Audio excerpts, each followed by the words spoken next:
بسم الله الرحمن الرحيم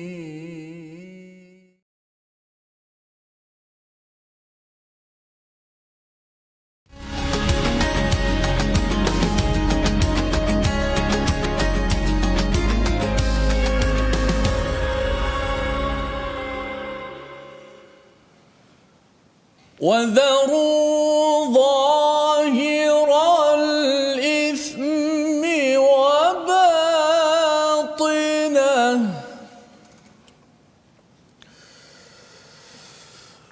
وذروا ظاهر الإثم وباطنه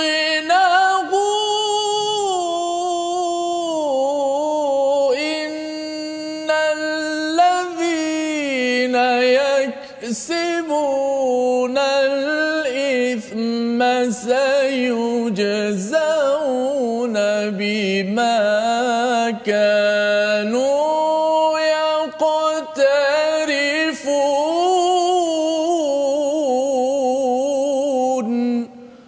صدق الله العظيم.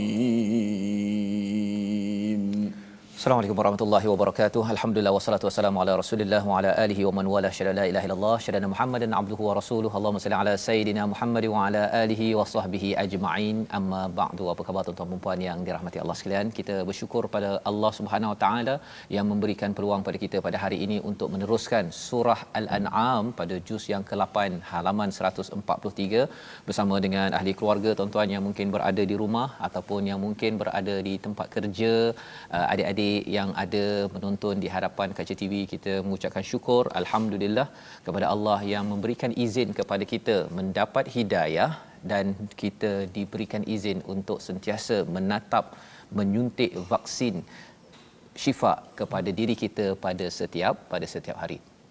Hari ini kita bersama dengan Ustaz Tirmizi. Apa khabar Ustaz? Baik, alhamdulillah. Ustaz Fazrul sihat? Alhamdulillah Ustaz ya. Ramai penonton-penonton berminat tanya Ustaz Fazrul, macam mana rahsia Ustaz Faz dapat bertahan setiap hari dari sudut kekuatan tu. Mungkin boleh bagi sikit. Oh, masya-Allah. Saya rasa memang Ustaz, doa daripada tuan-tuan perempuan semua adalah amat pentinglah. Ya. Pasal sebenarnya kalau dulu saya bertugas, biasanya dia 2-3 bulan dia sakit kan. Dia kalau terlebih dia sakit kan. Ini setiap hari ni kan, setiap hari. Tapi alhamdulillah dengan doa tuan-tuan, mohon doa lebih kepada kami ya bertiga, Ustaz Tirmizi tak ada kita hari ini ya, agar tuan-tuan juga sihat, diberikan kesihatan, kelancaran untuk kita sama-sama bersama Al-Quran, dan kita sempat untuk menatap sampai halaman 604 dan dimudahkan urusan ya, pembaikan terus dilakukan. Tuan-tuan yang nak beri cadangan terus berikan komentar di laman Facebook ataupun di email yang mungkin kepada TV Al-Hijrah sendiri. Jadi hari ini kita bersyukur pada Allah SWT. Kita ingin teruskan bersama tuan-tuan. Kita mulakan dengan doa ringkas kita. Subhanakala ilmalana illa ma 'allamtana innaka antal alimul hakim. Rabbi zidni ilma, ya Allah tambahkanlah ilmu kepada saya, kepada tuan-tuan yang dirahmati Allah sekalian. Kita sama-sama share di Facebook untuk bagi tahu pada kawan kita berada pada halaman 143 ya. Semalam kita memulakan juz ke-8 dan hari ini sudah masuk kepada halaman yang kedua. Kita mulakan dengan Ummul Quran, Al-Fatihah. A'udzu billahi minasy syaithanir rajim.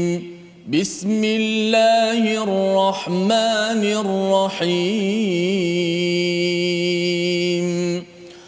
Alhamdulillahi rabbil alamin. Ar-Rahmanir Rahim. Maliki yaumiddin. إياك نعبد وإياك نستعين اهدنا الصراط المستقيم صراط الذين أنعمت عليهم ghairil maghdubi alaihim waladdallin.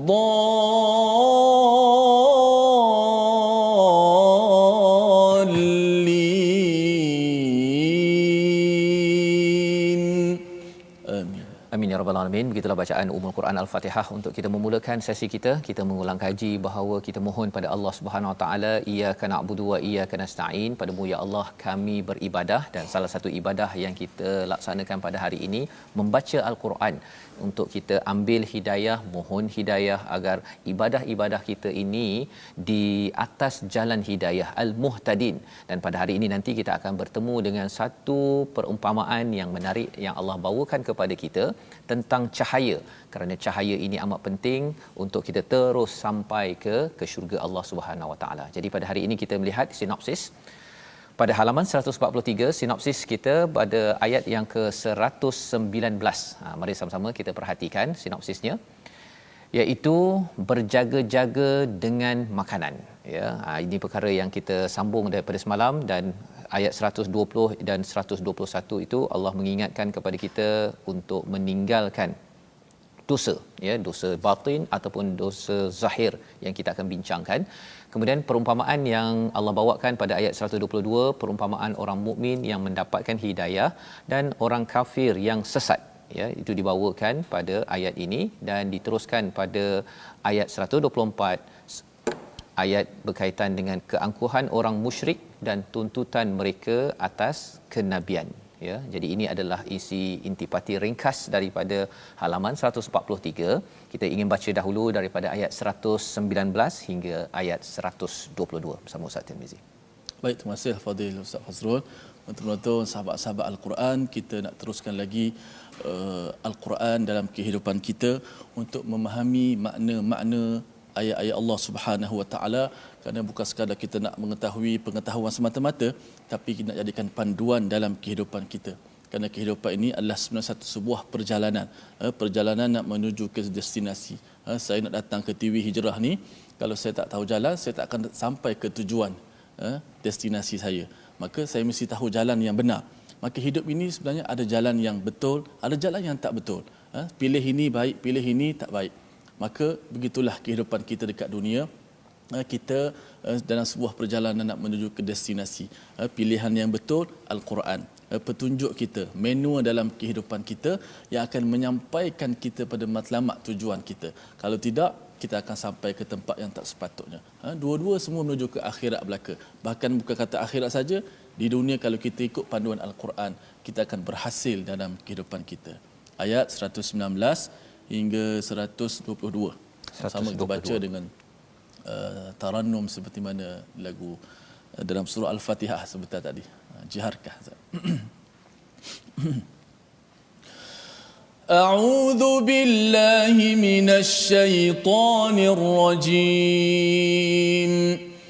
وما لكم ألا تأكلوا مما ذكر اسم الله عليه وقد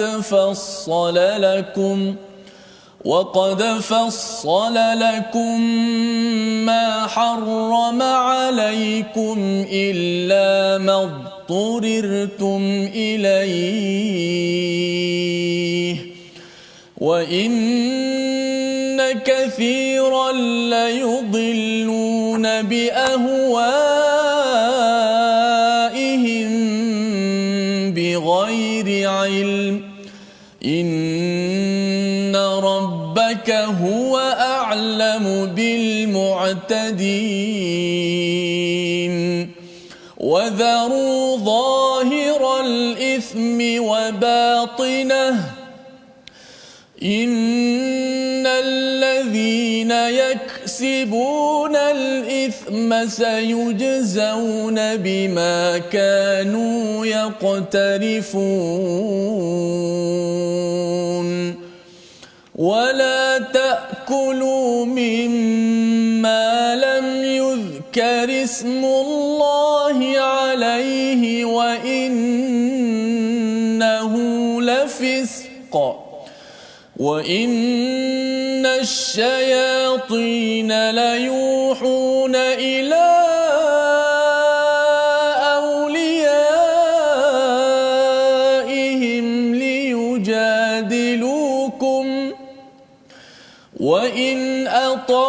فاقتلوهم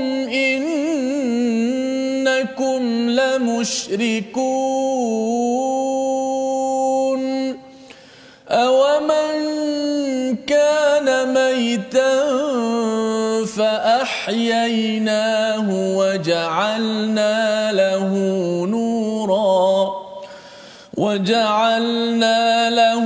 نورا يمشي به في الناس كمن مثله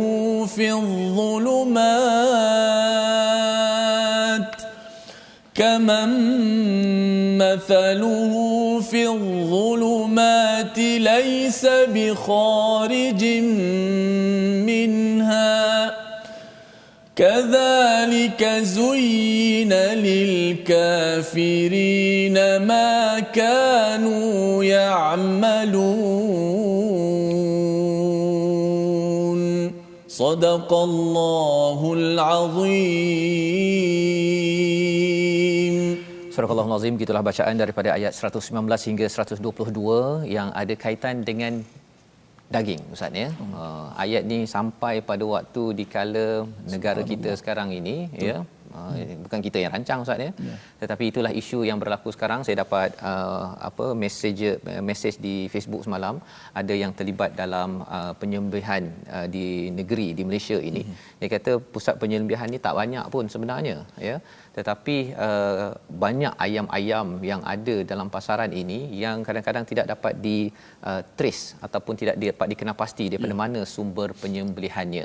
Jadi pada ayat 119 ini menyambung kepada perbincangan kita semalam ya, bila Allah bercakap tentang al-muhtadin pada ayat 117, fakulu mimma dzukirasmullah ya, maka makanlah daripada binatang yang telah disebutkan nama Allah, yang disembelih dengan nama Allah.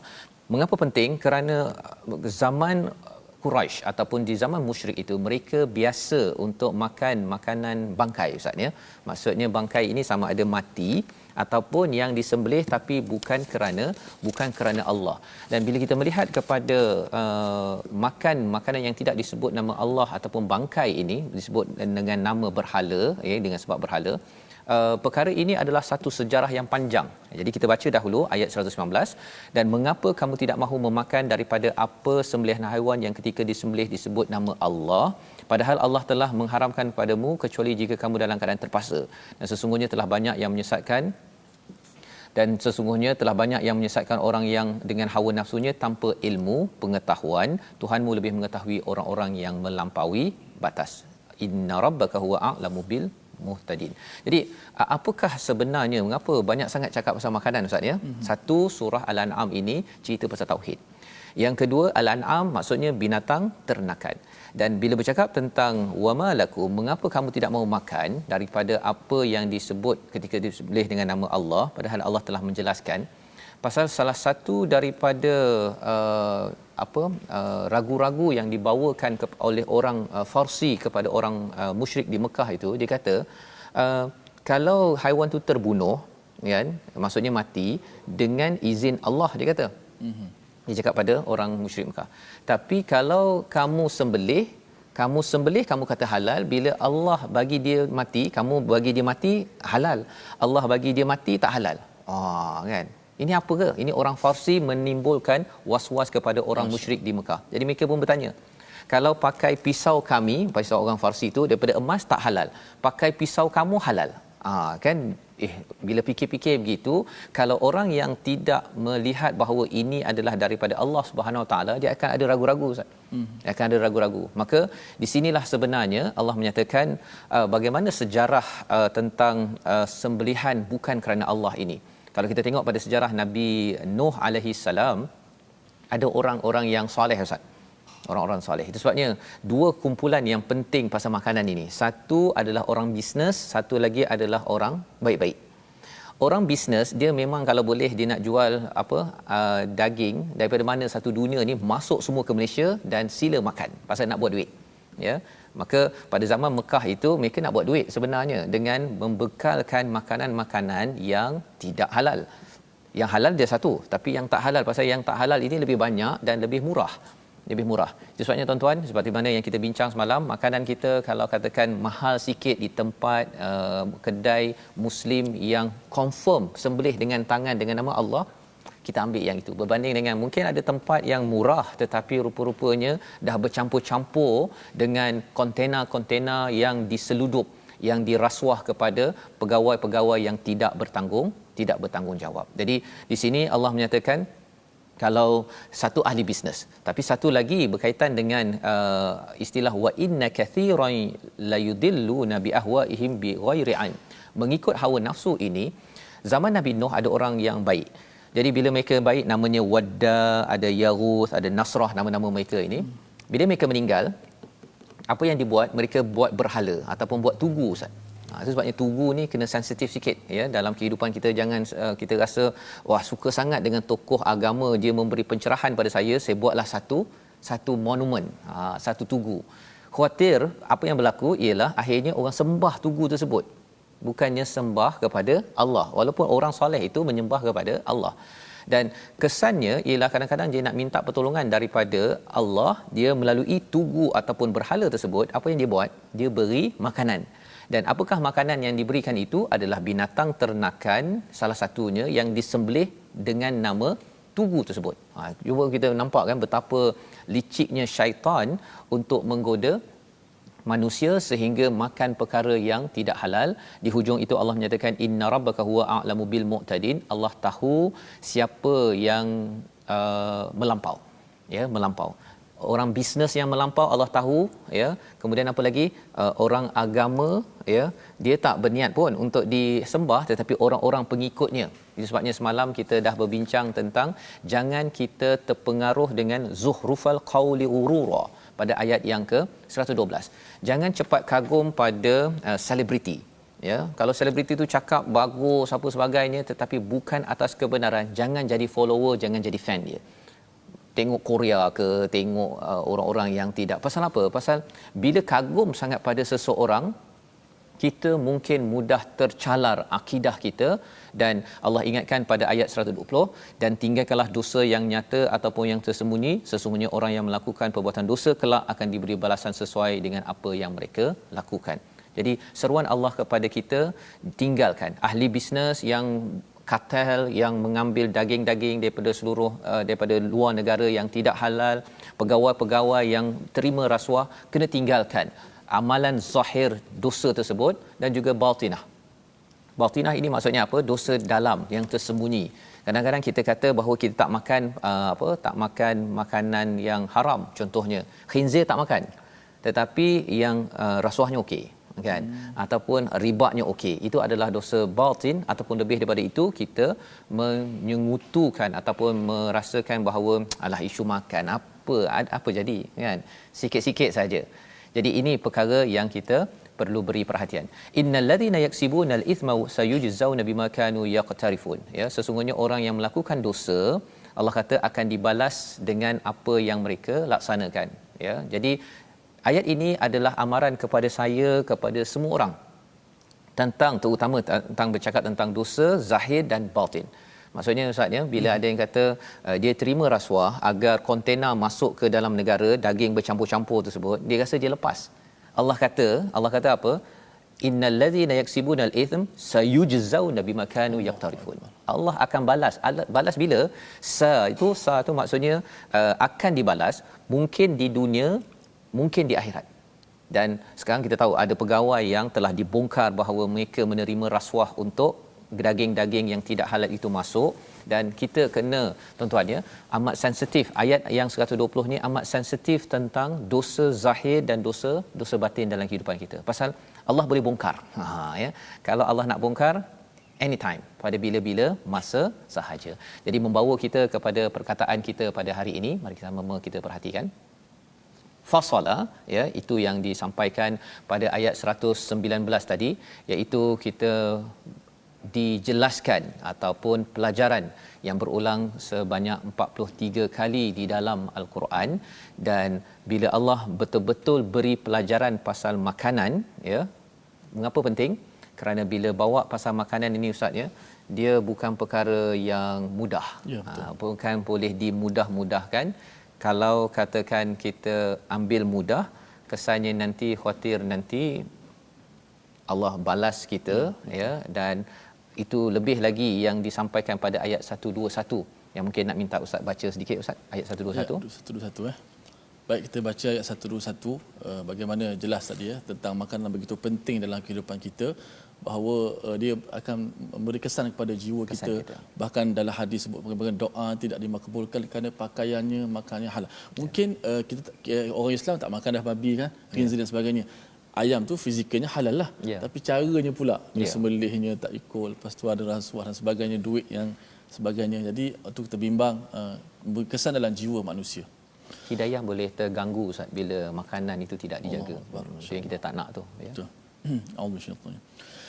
ولا تأكلوا مما لم يذكر اسم الله عليه وإنه لفسق وإن الشياطين ليوحون إلى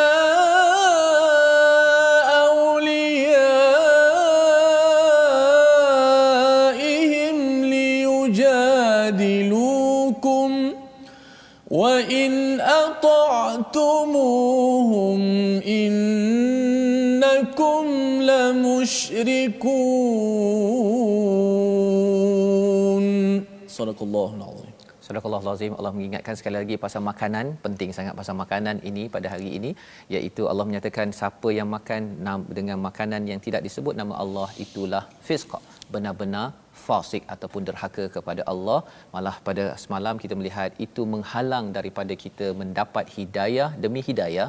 Kita baca Quran, kita buat sembahyang, tetapi bila makanan tidak dijaga, dan pemimpin perlu juga bekerjasama memastikan makanan ini kerana ia menjemput hidayah bagi negeri, bagi negara ini. Kita berehat sebentar, kembali dalam My Quran Time, baca faham amal insya-Allah.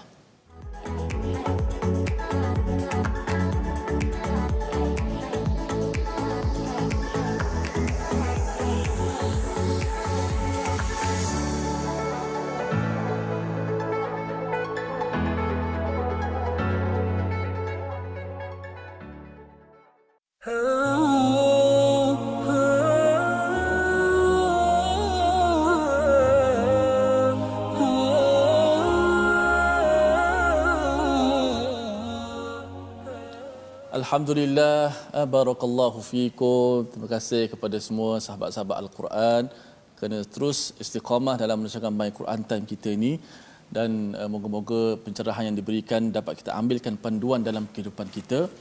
Saya tertarik juga dengan ada komen daripada penonton, iaitulah Sa'diyah Muhammad Arifin, kata makanan biarlah mahal sikit dari biasa asal terjamin sahih halalnya. Jangan pilih yang murah tapi belum sahih lagi halalnya. Maka kita pilihlah makanan yang benar-benar kita yakin halal. Tinggalkan keraguan itu, apa yang meragukan kita, kepada apa yang tidak meragukan kita.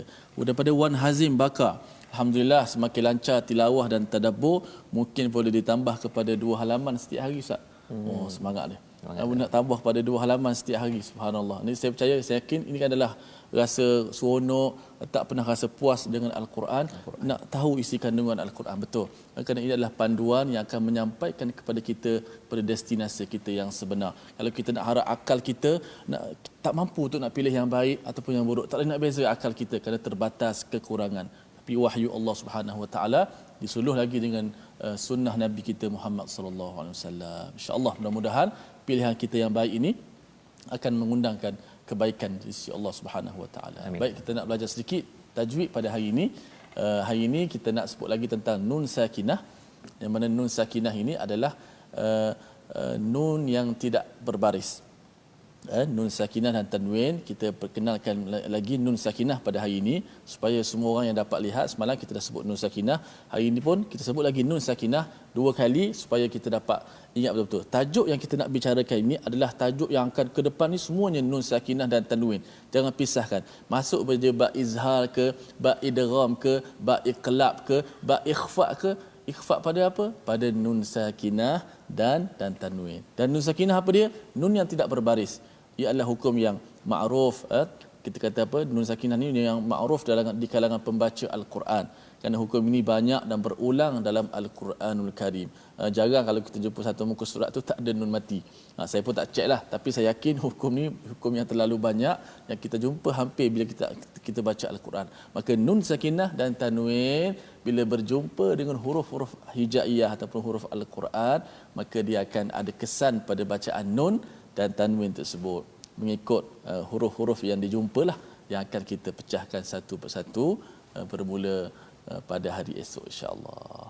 Baik, sama. Terima kasih ucapkan pada Ustaz Tirmizi berkongsi tentang tajwid kita pada hari ini untuk kita berkenalan dengan nun, Ustaz ya. Nun sakinah ya, menyambung lagi apa yang telah kita bincangkan semalam, dan moga-moga ia menjadi ulang kaji bagi tuan-tuan yang mungkin dah hafal tentang apa ikhfa, izhar semua tu, Ustaz ya. Dan bagi yang baru belajar, kita harapkan dengan sedikit demi sedikit ini kita dimudahkan urusan untuk membaca Al-Quran dengan bunyi, dengan dengung yang betul. Baik.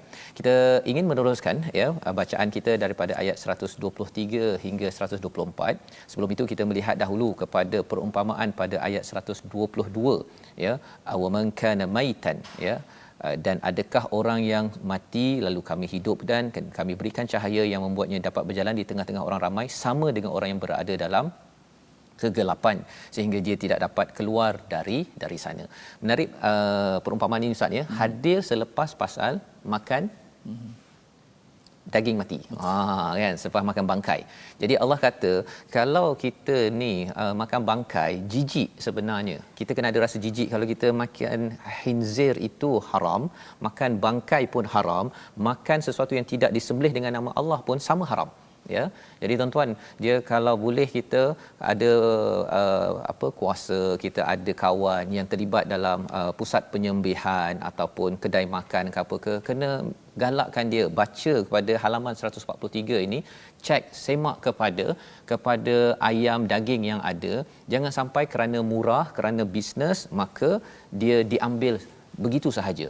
Kerana risikonya apa, tuan-tuan? Risikonya ialah kita memudah-mudahkan kepada seruan Allah untuk menjaga tauhid hidayah daripada Allah SWT. Maka dalam ayat ini Allah kata, sama tak kalau orang yang dia tak kisah makan benda mati, kan? Makan bangkai tak kisah, ada makanan sapu sekali, dihidupkan. Tuan-tuan, dihidupkan hati rasa bahawa tak nak, jijik perkara tersebut. Wa ja'alna lahu nura. Rupa-rupanya bila dihidupkan hati ini, tuan-tuan, maka kesannya apa? Kesannya ialah kami jadikan baginya cahaya. Menarik sangat perkara ini, Ustaz ya.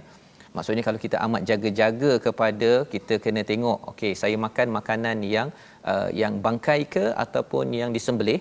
Sebenarnya perumpamaan ini seperti orang yang mati dihidupkan, dan Allah akan berikan nura, cahaya, yamshi bihi fin nas, dia akan berjalan di kalangan manusia dengan terang, dengan celik. Samakah dengan mathaluhu fi zulumati laisa bi kharijin minha? Sama tak dengan orang yang berada bukan dalam kekufuran? Allah gunakan perkataan zulumat. Apa maksud zulumat? Kegelapan. Dan kegelapan ini maksudnya dia meraba-raba saja, Ustaz ya. Kalau kita berjalan, kalau berjalan di kalangan manusia ni, naik kereta ya, kita nampak ada cahaya kan, kita nampak ke depan, dengan kita bawa kita pejam mata. Rasanya, Ustaz, kalau semua orang pejam mata kita je yang nampak, bahaya ke tak bahaya, Ustaz? Bahaya tak? Amat bahaya ya. Dan apatah lagi bila Allah cakap di sini, kadzalika zuyyina lil kafirina ma kanu ya'malun, Allah hiaskan kepada orang kafir ini apa yang mereka amalkan. Mereka makan benda mati, bangkai, tak kisahlah duit sapu saja. Bagi mereka ialah ini perhiasan. Ya, pasal mereka ni mulutnya cantik bercakap, dan mereka punya amalan dia nampak cantik tapi sebenarnya amat jijik. Apakah poin yang kita ambil daripada ayat 122 ini? Bila kita dapat nura daripada cahaya Quran, daripada Islam ini, kesannya kita amat sensitif pada makanan kerana ia ada kaitan dengan kita mengikut peraturan daripada Tuhan yang satu.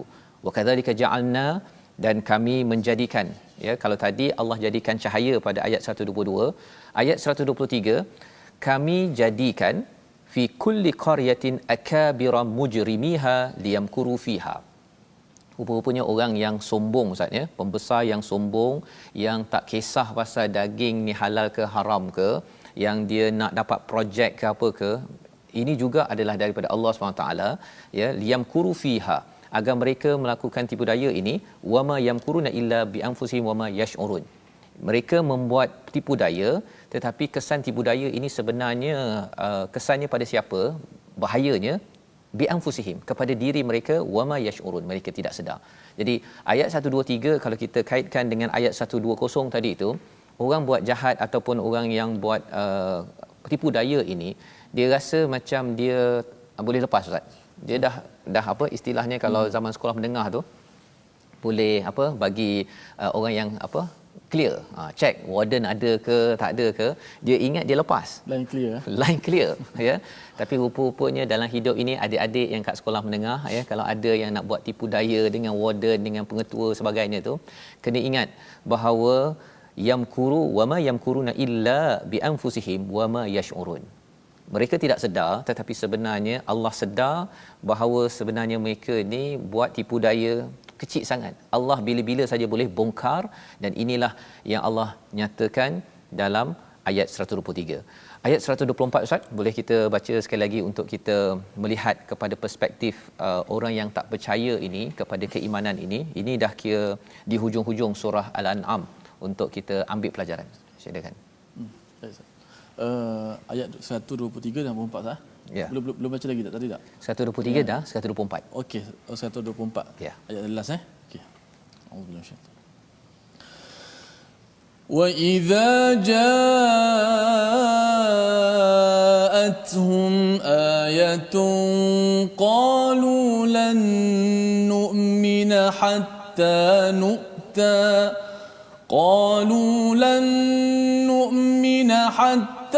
نُؤْتَى مثل ما أوتي رسل الله أعلم حيث يجعل رسالته سيصيب الذين أجرموا صغار عند الله وعذاب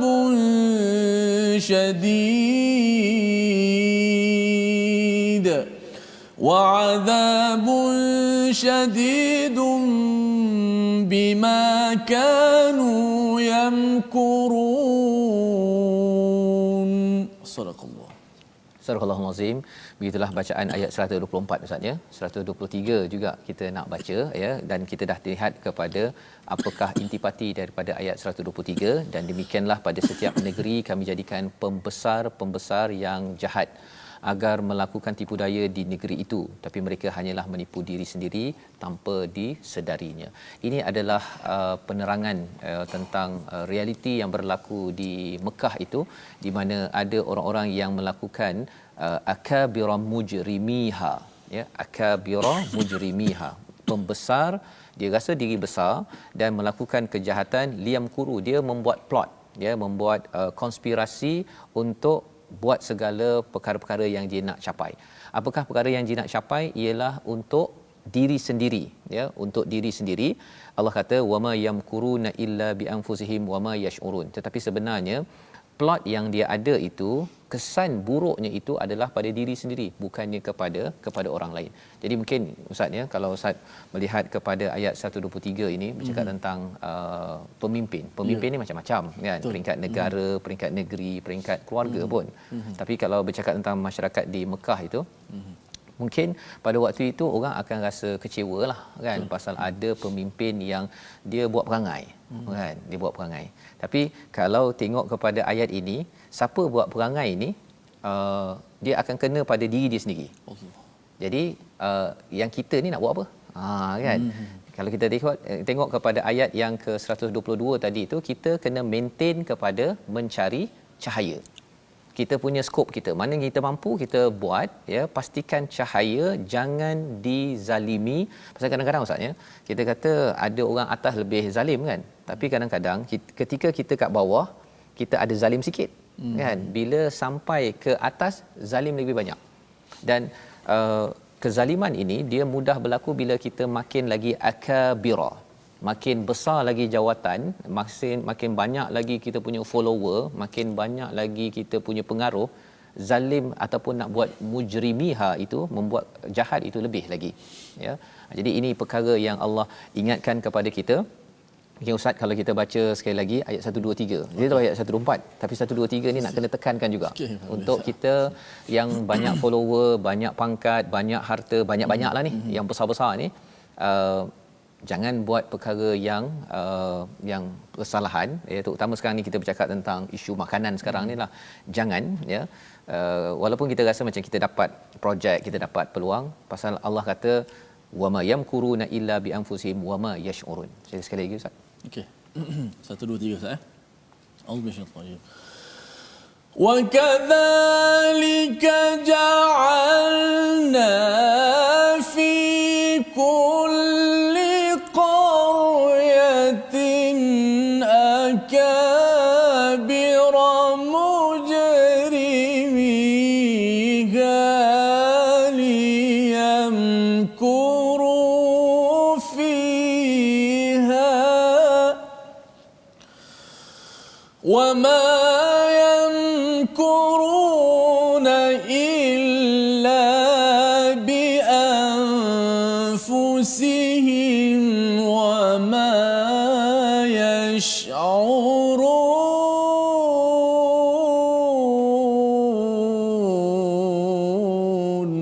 صدق الله العظيم. Surah Al-Azim.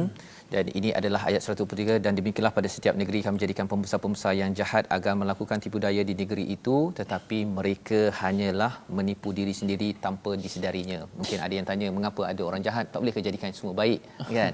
Sebenarnya di sini tuan-tuan sekalian, ini adalah perancangan daripada Allah SWT, beri peluang kepada kita berpegang tak kepada cahaya yang ada.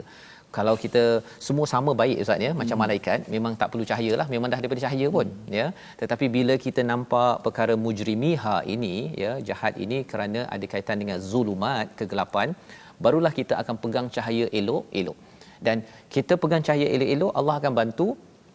Yang pegang pada zulumat, kezaliman ini, Allah kata pada ayat 124, dan apabila datang suatu ayat kepada mereka, mereka berkata kami tidak akan percaya sebelum diberikan pada kami seperti apa yang diberikan pada rasul-rasul Allah. Maksudnya dia tak puas hati Nabi dapat lebih. Pasal mereka ni akabir, mereka ini adalah orang-orang yang pembesar, dapat banyak pengaruh. Jadi mereka nak, dia tak puas hati Nabi dapat pengaruh. Dia nak apa yang Nabi dapat, dia nak. Okey. Allah lebih mengetahui di mana dia meletakkan tugas rasulnya, ya. Allah lebih tahu orang yang berdosa akan ditimpa kehinaan di sisi Allah dan azab yang keras kerana tipu daya yang mereka lakukan. Dua perkara. Tadi dia akabir Ustaz, ya, pada ayat 123. Ayat 124 Allah kata sayusibul ladzina ajramu saghar. Kan? Sayusib ini maksudnya Allah akan menimpakan, kalau macam kita ada anak panah tu, kalau kita panah tu tepat pada dia punya bullseye tu, itu namanya sayusibu. Maksudnya Allah bagi tu memang tepat kepada orang yang berdosa, ajramu, yang buat perkara jahat tadi tu. Kalau kita cakap pasal isu daging kita sekarang Ustaz, ya, Allah akan bagi tepat, pom, kan. Saghar, daripada akabir, daripada pembesar, orang hebat, orang pandang banyak kuasa, jadi hina. Ini peristiwa ataupun satu apa Ustaz, ya, satu amaran. Cuba kita bayangkanlah, An'am ini tuan-tuan turun dekat Mekah di hujung kena dakwah Nabi di Mekah. Waktu ini Nabi tak banyak pengikut, tak banyak, ya, pengaruh tak besar, ya. Akabir ini semuanya dia rasa hebat sebagainya. Tapi cuba bayangkan, kita tengok di sini perkataan ini disampaikan kepada mereka.